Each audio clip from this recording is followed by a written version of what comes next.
J'ai risqué ma carrière pour révolutionner la marine française. Bonjour, je m'appelle Antoine Moreau, j'ai 43 ans. Depuis plus de 25 ans, je travaille comme chef mécanicien dans la marine nationale française. Mon histoire commence en avril 1942, dans le chantier naval de Saint-Nazaire, où un navire de guerre était en construction, un destroyer d'escorte destiné à protéger les convois dans l'Atlantique, où la guerre faisait rage. Ce soir-là, alors que la France était occupée et que la marine résistait avec les moyens du bord, je tenais dans mes mains une torche à souder, prêt à modifier une pièce essentielle du navire. Une modification interdite, risquée, qui pouvait me coûter tout ce que j'avais construit, mais qui, je le croyais fermement, pourrait changer le cours de la guerre. J'avais passé ma vie à écouter le murmure des turbines, à comprendre les secrets des hélices et des arbres d'hélice. Depuis mes débuts dans la marine, j'avais vu que les plans officiels, dictés par les ingénieurs de l'État et les architectes navals formés dans les grandes écoles, ne tenaient pas compte de la réalité du terrain.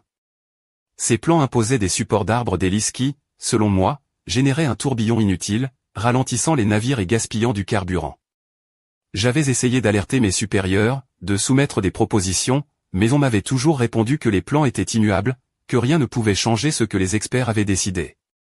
Ce soir-là, avec le chef de quart absent et les inspecteurs du ministère non attendus avant plusieurs jours, j'allais prendre un risque fou, modifier moi-même l'assemblage des arbres d'hélice du destroyer, en suivant mes propres calculs et mes dessins non officiels. Je savais que si j'échouais, le navire pourrait sombrer dès son premier voyage, que je perdrais tout, mais je savais aussi que si je réussissais, ce destroyer serait plus rapide, plus efficace, capable de rattraper et d'arrêter les redoutables sous-marins allemands qui coulaient nos convois à un rythme alarmant. Alors que les lampes du chantier projetaient une lumière dure sur la coque métallique, je me suis mis au travail, le cœur battant, conscient que chaque coup de meule était une ligne tracée entre la défaite et la victoire. Je ne savais pas encore que cette nuit allait marquer le début d'une révolution silencieuse dans la marine française, une histoire d'audace et d'innovation qui allait changer la face de la bataille de l'Atlantique. Mais avant d'en arriver là, laissez-moi vous raconter comment tout a commencé, et pourquoi j'ai décidé de braver les règles pour tenter l'impossible. Le chantier naval de Saint-Nazaire était un endroit où la guerre se jouait loin des champs de bataille, dans le bruit métallique des machines et l'odeur âcre du métal chauffé. Le destroyer d'escorte sur lequel je travaillais, le commandant Charcot, était en pleine construction, une pièce maîtresse de la flotte française chargée de protéger les convois alliés contre les attaques incessantes des sous-marins allemands. Depuis le début de la guerre, la marine française peinait à rattraper ses menaces sous-marines, souvent trop lentes, trop lourdes, incapables d'atteindre ces silencieux prédateurs des mers. Je savais que la clé de cette bataille se jouait dans la vitesse et l'efficacité. Chaque nœud gagné pouvait faire la différence entre la capture d'un U-boat et la perte d'un navire marchand chargé de vivres, d'armes, et d'espoir. Pourtant, malgré les efforts des ingénieurs et les plans soigneusement élaborés, les destroyers semblaient condamnés à une vitesse moyenne insuffisante. Leur conception, héritée des années d'avant-guerre, reposait sur des principes qui, pour moi, étaient dépassés. Les arbres d'hélice, ces longues tiges métalliques transmettant la puissance des turbines vers les hélices, étaient maintenus par des supports immergés, des étriers, placés devant les hélices. Cette position, recommandée par les architectes navals, créait un tourbillon de turbulence qui freinait le navire. C'était une faiblesse que personne ne semblait vouloir remettre en question. Les experts se réfugiaient derrière la tradition, l'orthodoxie technique, et la réputation des écoles d'ingénieurs.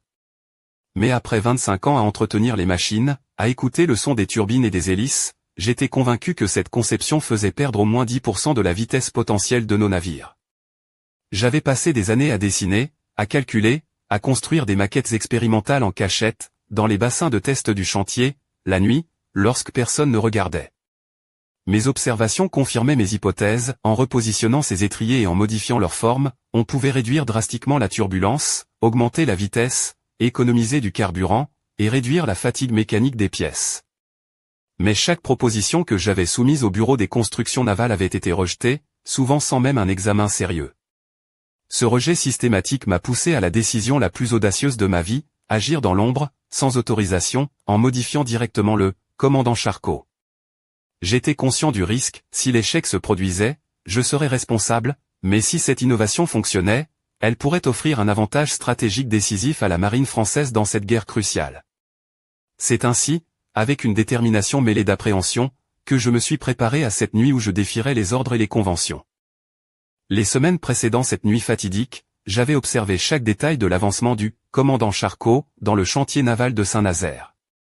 Le navire, un destroyer d'escorte moderne mais conçu selon des plans qui, selon moi, limitaient sérieusement ses performances, avançait lentement vers son achèvement.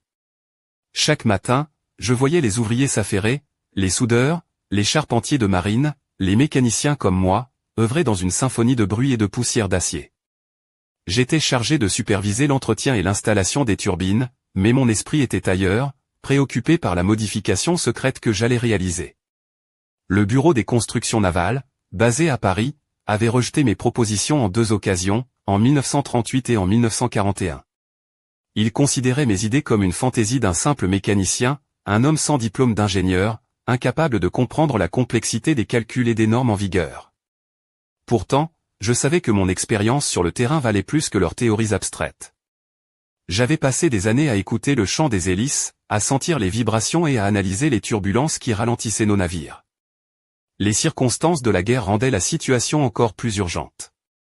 Le conflit dans l'Atlantique faisait rage, et chaque jour, des convois entiers étaient attaqués par les redoutables sous-marins allemands. Nos destroyers d'escorte perdaient la course contre ces machines silencieuses. La vitesse réelle que pouvaient atteindre ces navires en conditions de combat était bien inférieure aux vitesses théoriques annoncées. Un sous-marin allemand pouvait filer à 17 nœuds en surface, tandis que nos escortes, chargées de munitions et de carburant, peinaient à dépasser 19 nœuds. Cette mince marge de vitesse suffisait aux sous-marins pour plonger et disparaître avant que nos destroyers ne puissent les atteindre. Cette réalité brutale renforçait ma conviction que la solution ne pouvait venir que d'un changement radical dans la conception. Mais personne ne voulait écouter un simple chef mécanicien. Alors j'ai décidé d'agir seul, dans le silence de la nuit, profitant de l'absence du chef de quart et de l'ignorance des inspecteurs qui n'arriveraient que lundi. Modifier les supports d'arbres d'hélice, couper, souder, repositionner c'était risqué, interdit, mais c'était la seule chance d'offrir à la marine française un avantage vital. J'avais préparé mes outils, mes plans non officiels, mes calculs griffonnés dans un carnet usé. J'avais répété mentalement chaque étape, sachant que chaque coup de meule serait irréversible. Le poids de la responsabilité pesait lourd sur mes épaules. Mais je n'avais pas d'autre choix. Si cette nuit-là, je ne prenais pas ce risque, peut-être que des centaines de vies seraient perdues, englouties par l'Atlantique à cause de navires trop lents pour protéger leur convoi. Alors, lorsque l'heure est venue, j'ai pris une profonde inspiration, serré la torche à souder dans mes mains, et j'ai commencé à couper le métal, à défaire des années de tradition solidement ancrées dans l'architecture navale française. Je ne savais pas encore que cette décision allait déclencher une série d'événements qui allaient transformer non seulement ce navire, mais toute la marine de guerre. À minuit passé, le chantier naval de Saint-Nazaire s'était vidé de la plupart des ouvriers. Seuls quelques gardiens surveillaient les lieux, et le silence pesant était seulement troublé par le grincement des machines laissées en veille. C'est dans cette atmosphère que j'ai commencé ma tâche risquée. La coque massive du commandant Charcot semblait presque vibrer sous la lumière blafarde des projecteurs, comme si elle sentait que quelque chose d'inhabituel allait se produire. Je me suis approché des supports d'arbres d'hélice, ces étriers métalliques placés juste devant les énormes hélices en bronze. Chaque pièce avait été installée selon les plans rigides du bureau des constructions navales, mais je savais que ces supports étaient le cœur du problème. Leur position créait une turbulence d'eau, un remous invisible qui freinait le navire, un détail que les ingénieurs préféraient ignorer. Armé de ma torche à souder, de meuleuses et de mon outillage, j'ai commencé à couper les anciens supports, une opération délicate où chaque erreur pouvait être fatale. Le métal chauffait, scintillait sous mes yeux, et la chaleur me brûlait les mains malgré les gants épais. La moindre imprécision risquait d'endommager la coque ou de compromettre l'alignement des arbres d'hélice. Mais j'avais confiance en mes calculs, en mes années d'expérience à écouter ces machines. Au fur et à mesure que je retirais les anciens étriers, j'ai installé les nouveaux supports selon mes plans, les repositionnant plus en arrière, plus bas, et en changeant leur forme pour réduire la résistance hydrodynamique. Ces modifications n'étaient pas simplement intuitives, elles étaient basées sur des heures de calcul, de maquettes testées en secret dans les bassins du chantier, et d'observations minutieuses. Le travail avançait lentement, chaque étape exigeant une précision extrême. J'étais conscient que personne ne viendrait me sauver si quelque chose tournait mal. Il n'y avait pas de filet de sécurité, pas de permission, juste ma détermination et ma conviction que cette modification pouvait sauver des vies. À chaque coup de soudure, je sentais le poids de la responsabilité s'alourdir, mais aussi l'excitation grandir. Vers 4 heures du matin, les nouveaux supports étaient en place, la modification presque terminée. Je me suis reculé pour observer mon travail, le souffle court, couvert de suie et de poussière métallique. Le commandant Charcot ne ressemblait plus tout à fait au navire que tout le monde connaissait. J'avais pris un risque fou, mais si tout se passait bien, ce navire serait plus rapide, plus agile, prêt à affronter les dangers de l'Atlantique. Alors que les premières lueurs de l'aube filtraient à travers les fenêtres du chantier, je savais qu'il n'y avait plus de retour possible. Le jour allait révéler ce que j'avais fait, et les conséquences allaient être lourdes, pour moi comme pour la marine française tout entière. Je me préparais à affronter la tempête, sans savoir encore à quel point cette nuit allait changer le destin de la guerre. L'aube se levait doucement sur le port de Saint-Nazaire, baignant les immenses cales du chantier naval dans une lumière grise et froide. Le jour s'annonçait chargé de promesses et de tensions. Lorsque le chef de quart, Monsieur Dubois, arriva à 6 heures, il remarqua immédiatement que quelque chose avait changé sur le commandant Charcot. Les supports d'arbres d'hélice, dont la position ne correspondait pas aux plans officiels, attiraient son regard incrédule. Sa première réaction fut la suspicion, sabotage, trahison, ou simple folie. Comment un simple mécanicien, sans autorisation, avait-il pu modifier une pièce aussi cruciale sur un navire de guerre? Mais en examinant plus attentivement les calculs et les croquis que j'avais laissés à côté de l'atelier, il vit une logique, une rigueur inattendue. Les chiffres n'étaient pas parfaits, mais ils étaient cohérents, basés sur une expérience pratique que les ingénieurs eux-mêmes ne possédaient pas. Monsieur Dubois, ingénieur diplômé de l'école centrale de Nantes, comprit rapidement que cette modification, bien que non autorisée, pouvait améliorer les performances du navire. Pourtant, il était conscient qu'admettre cette réalité signifiait enfreindre les règles, ignorer les ordres du Bureau des constructions navales, et peut-être compromettre sa propre carrière. Le dilemme était immense. Après plusieurs heures de discussion avec moi, il prit une décision audacieuse, il certifia que le commandant Charcot était conforme aux spécifications, en dissimulant la vérité dans un rapport technique confidentiel qu'il garda pour lui. Ce mensonge, lourd de conséquences, était aussi un acte de rébellion contre une bureaucratie rigide qui refusait d'admettre ses erreurs. Dans les jours qui suivirent, les essais en mer furent organisés. J'étais affecté à bord en tant que chef mécanicien, conscient que si la modification échouait, je serais le premier à en subir les conséquences. Le navire quitta le port, chargé de carburant et de munitions, prêt à affronter les eaux froides et agitées de l'Atlantique. Les premiers essais furent encourageants. À puissance réduite, le commandant Charcot atteignait des vitesses légèrement supérieures à la moyenne des destroyers d'escorte de sa catégorie. Mais c'est lors des tests à pleine puissance que la différence devint spectaculaire, le navire maintenait une vitesse de 25 nœuds, dépassant de plusieurs nœuds les performances attendues. Cette vitesse accrue signifiait plus que de simples chiffres sur un rapport. Cela voulait dire la possibilité de rattraper des sous-marins allemands, de protéger davantage de convois, de sauver des vies humaines. Mais cette réussite inattendue suscita aussi la méfiance. Les officiers de la marine, habitués aux règles strictes et à la hiérarchie, voulaient comprendre comment un simple mécanicien avait pu rendre un navire plus rapide sans leur autorisation. Le commandant Charcot devenait un symbole d'espoir et de controverse, une énigme vivante prête à bouleverser les certitudes de toute une institution. Mais la suite de cette histoire réservait encore bien des surprises, des retournements qui mettraient à l'épreuve la loyauté, le courage, et la capacité d'innovation au sein de la marine française. Je n'arrivais toujours pas à croire ce qui venait de se passer lors des essais en mer. Le commandant Charcot avait dépassé toutes les attentes, atteignant une vitesse que personne n'aurait cru possible, surtout avec une modification aussi simple et non autorisée. Je me sentais à la fois fier et terrifié. Fier, parce que mon intuition et mon expérience venaient d'être validées, terrifié, parce que je savais que cette réussite mettait ma carrière en péril. Comment avais-je pu oser défier ainsi les ordres du Bureau des constructions navales? J'avais violé des règles strictes, ignoré des procédures qui, jusque-là, semblaient immuables. Si mes supérieurs découvraient la vérité, je risquais le conseil de guerre, la disgrâce, voire pire. Pourtant, je ne regrettais pas. Trop de vies dépendaient de cette amélioration. Trop de navires et de marins étaient perdus faute de vitesse suffisante pour rattraper les sous-marins ennemis. Je me demandais comment cette situation aurait pu être différente. Et si j'avais pu convaincre plus tôt les ingénieurs et les officiers? Si mes idées avaient été prises au sérieux, peut-être que la marine aurait été plus efficace dès le début. Mais la réalité bureaucratique était implacable, les décisions étaient prises par des technocrates éloignés du terrain, enfermés dans leurs certitudes et leurs plans figés. Je repensais aussi à Monsieur Dubois, le chef de quart qui avait couvert ma modification en certifiant que le navire était conforme. Son geste me semblait à la fois courageux et risqué. Nous avions scellé un pacte tacite, protéger cette innovation jusqu'à ce qu'elle puisse prouver sa valeur. Mais cette alliance fragile pouvait se briser à tout moment.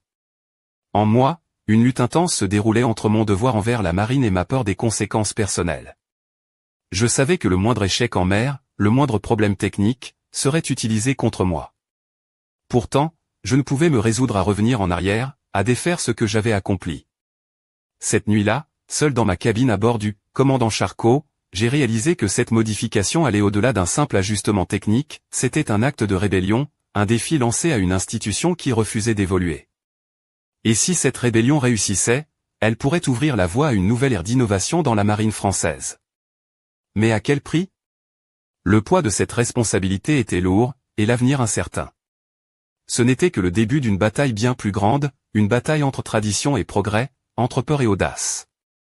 Je sentais que ma vie venait de basculer, et que les prochains jours allaient révéler l'ampleur réelle de cette révolution silencieuse. Alors que je pensais que le plus dur était fait, un événement inattendu vint bouleverser tout ce que j'avais construit. Lors d'une escale à Brest, alors que le commandant Charcot était à quai, un inspecteur venu tout droit du ministère de la Marine fit une apparition surprise à bord. Il s'appelait capitaine Lefebvre, un homme rigide, réputé pour son zèle à faire respecter les règlements et à traquer la moindre infraction. Son regard perçant semblait sonder chaque recoin du navire, à la recherche d'une faille, d'une erreur. Dès les premières minutes, je sentis qu'il ne croyait pas à cette soudaine amélioration des performances. Pour lui, un simple mécanicien ne pouvait pas révolutionner l'architecture navale d'un destroyer.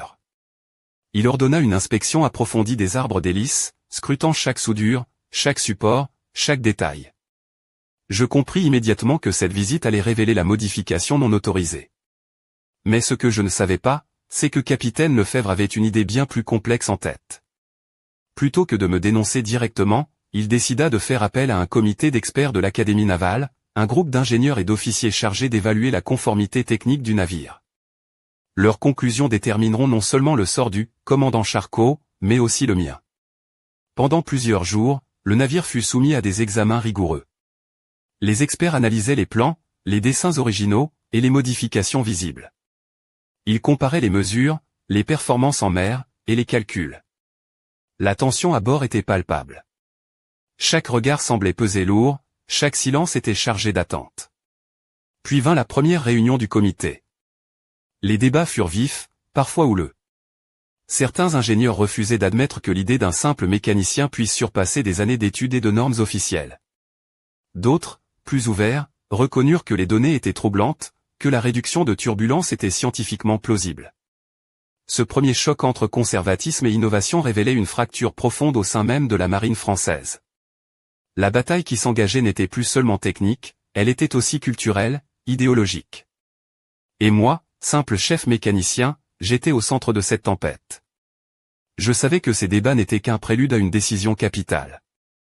Allait-on me condamner pour insubordination, ou allait-on reconnaître que ma modification pouvait sauver des vies et changer la donne? L'issue restait incertaine, et chaque jour me rapprochait d'un verdict qui pourrait bouleverser mon existence. Le lendemain de la réunion, le comité d'experts se réunit à nouveau, cette fois avec des documents techniques plus détaillés et des témoignages recueillis auprès de l'équipage du commandant Charcot. Le débat prit une tournure inattendue.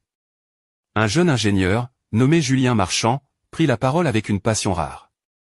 Formé à l'école navale de Brest, il avait étudié les principes hydrodynamiques modernes et, à ma grande surprise, déclara que la modification apportée au support d'arbres d'hélice était non seulement logique, mais qu'elle représentait une avancée majeure.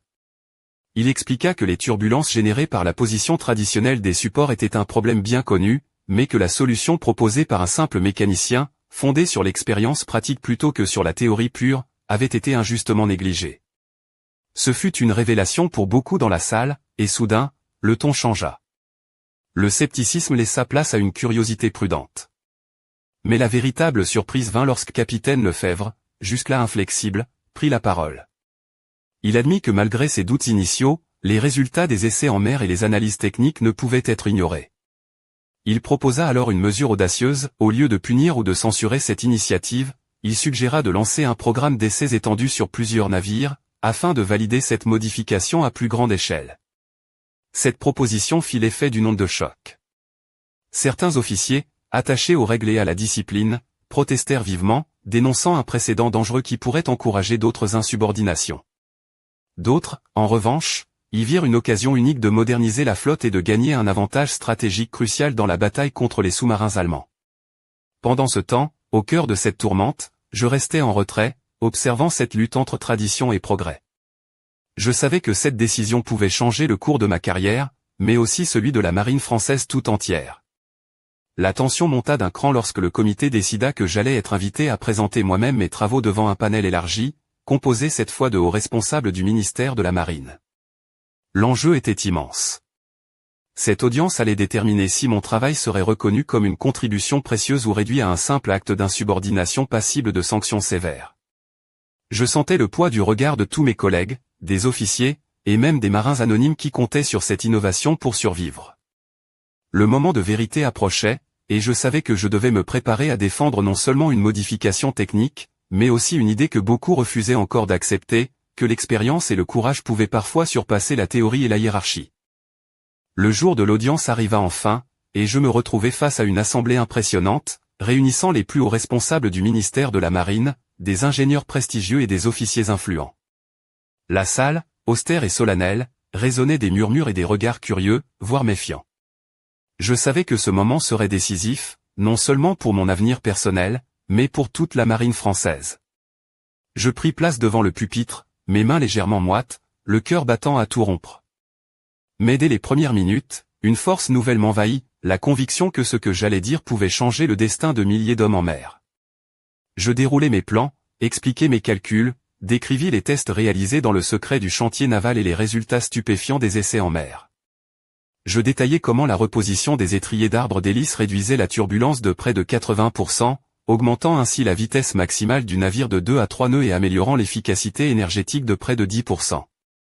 Je soulignai que cette amélioration, bien que simple en apparence, était le fruit de 25 années d'expérience pratique et d'observation rigoureuse, souvent ignorée par la théorie dominante. Au fur et à mesure que j'exposais mes arguments, je sentais les regards changer.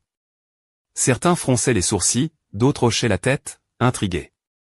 Mais soudain, un murmure parcourut la salle, certains officiers commencèrent à exprimer leur admiration pour cette audace, ce défi lancé à la tradition, et ce courage de prendre des risques pour sauver des vies. L'atmosphère devint électrique, et je sentis que j'avais touché une corde sensible. J'expliquai que cette modification n'était pas un simple caprice, mais une nécessité urgente dans le contexte de la guerre, où chaque seconde gagnée en vitesse pouvait faire la différence entre la victoire et la défaite. Pour conclure, je lançai un appel, ne laissons pas la peur du changement paralyser notre marine. Écoutons ceux qui connaissent le terrain, ceux qui, chaque jour, affrontent les machines et les vagues. C'est ensemble, avec audace et humilité, que nous pourrons vaincre nos ennemis et protéger notre patrie. Le silence qui suivit fut lourd de signification. Puis, lentement, un applaudissement timide éclata, bientôt rejoint par d'autres, jusqu'à devenir un véritable hommage à cette révolution silencieuse. Ce jour-là, j'avais prouvé que l'innovation ne connaissait ni grade, ni diplôme, mais s'appuyait sur la passion, l'expérience, et le courage de défier l'impossible. Mais cette victoire fut aussi le début d'une nouvelle bataille, bien plus vaste et complexe, car changer une institution aussi ancienne que la marine française allait nécessiter bien plus que des modifications techniques. C'était une révolution culturelle, un défi contre les habitudes, les préjugés, et les peurs. Et je savais que le chemin serait encore long et semé d'embûches. La reconnaissance de la validité de ma modification ouvrait une nouvelle ère pour la marine française, mais elle ne signifiait pas la fin des combats. Rapidement, le ministère lança un vaste programme pour appliquer ces changements à l'ensemble des destroyers d'escorte en construction et même à certains navires déjà en service. Une vague d'enthousiasme et de scepticisme traversa les chantiers navals et les bases navales, tandis que les marins voyaient enfin l'espoir d'une supériorité technique contre les sous-marins ennemis. Pourtant, derrière cette avancée apparente, les tensions internes ne faiblissaient pas. Certains hauts gradés, attachés à leur autorité et à la rigidité des protocoles, voyaient d'un mauvais œil cette remise en cause venue d'un simple mécanicien. Les jalousies et les luttes de pouvoir menaçaient de freiner la diffusion de cette innovation. Moi-même, malgré la promotion inattendue qui suivit, ressentais le poids de la surveillance constante, des regards suspicieux, et des menaces voilées. Le commandant Charcot devint le symbole de cette révolution, le navire qui avait osé défier les règles pour redéfinir la vitesse et l'efficacité. Ses succès en mer se multiplièrent, les sous-marins allemands ne pouvaient plus échapper à ses poursuites et ses convois étaient mieux protégés. Mais chaque victoire en cachait une autre, plus sourde, la bataille pour faire accepter une nouvelle manière de penser, où l'expérience et le courage de ceux qui travaillent sur le terrain étaient enfin pris en compte. Avec le temps, la marine française changea. Un programme officiel fut instauré pour recueillir les idées et suggestions des marins de tout grade, reconnaissant que l'innovation pouvait venir de partout, pas seulement des hauts ingénieurs ou des académies prestigieuses. Cette transformation culturelle fut aussi importante que la modification technique elle-même. Mais au fond de moi, une question restait en suspens, quelles autres innovations, quelles autres vérités ignorées attendaient encore d'être révélées? Quel était le prix réel de cette révolution, et jusqu'où serais-je prêt à aller pour défendre ces idées qui dérangeaient tant? Alors que je regardais l'horizon depuis le pont du commandant Charcot, prêt à affronter une nouvelle mission, je savais que cette histoire n'était que le début. Une ombre mystérieuse planait sur l'avenir, un secret encore enfoui dans les profondeurs des chantiers et des eaux sombres de l'Atlantique. Et peut-être qu'un jour, quelqu'un d'autre, guidé par le même courage et la même détermination, dévoilerait cette vérité cachée. L'aventure continue, et les vagues de l'innovation ne cessent jamais de déferler.